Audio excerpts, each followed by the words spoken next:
વિપુલભાઈ ઝાલા આની ભૂલ હતી, આનો ગુનો હતો, આનો હતો, પણ આપણા કોન્ટ્રાક્ટરના કામ કરતા કાપડ ખુલ્લું રહ્યું, એમાં ફરી ફેરવું મળ્યું. તો એની દરખાસ્ત મૂકવામાં તમને તકલીફ હતી? હું એ નથી કહેતો કે કોનો ગુનો છે, પણ જ્યારે આપણે સરકારને આપતા હોય તો બધા માટે એક સરખું બનાવવું જોઈએ. આપ 27 સ્થાનો પ્રમુખના સ્થાન પર છે, વડોદરા શહેરના પ્રથમ નાગરિક છો, તમારા માટે બધા સમાન હોવા જોઈએ. કેમ નહીં મૂકેલી દરખાસ્ત? શાના માટે નહીં મૂકી? તમે ગુનો કરેલો? ગુનો કરવા વાળા ઉપર કેસ થઈ રહ્યા છે.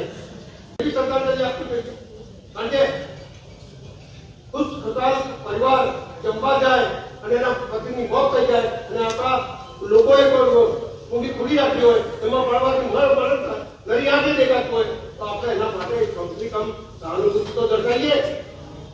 એના માટેની તમે આપવી પડશે. માનીશ્રી આપની પાસે આત્માની અપેક્ષા રાખું, આ રીતે બીજી વખત ના થાય તો ધ્યાન રાખો. આજે બી એક કાર્યની બાદમાં છોકરો મળી ગયો.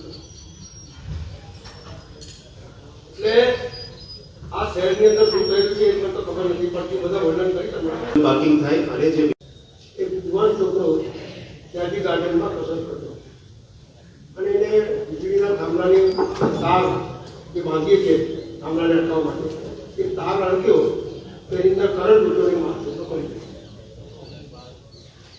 સભાની અંદર દરખાસ્ત આવી જે વખતે, અત્યારે તો કઈ રૂપિયાની કિંમત એટલી નથી, પણ તે વખતે એને 9 લાખ રૂપિયા આપણે અપાયા અહીંયાથી કોર્પોરેશને. તો તે વખતે પોલિસી નાની પોલિસીમાં ફરક આવી ગયો.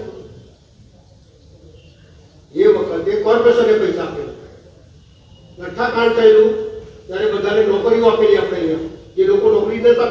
સવાલ અને અત્યારે જે મેં વાત કરી એ ફક્ત દરખાસ્તમાં આની અંદર શ્રદ્ધાંજલિ કરવાની, મારી જોડે વાત નહીં કરી.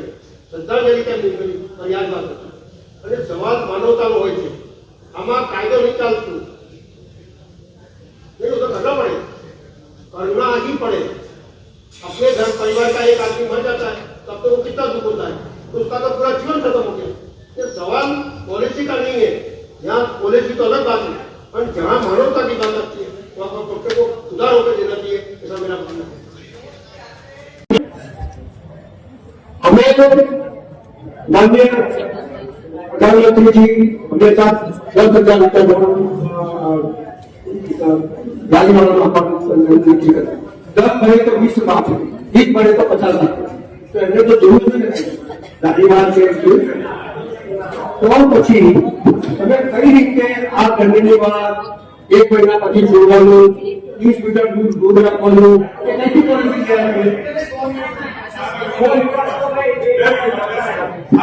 આજની સામાન્ય સભા ફરીથી 19 2 2026 સપ્તાહના રોજ સાંજના 7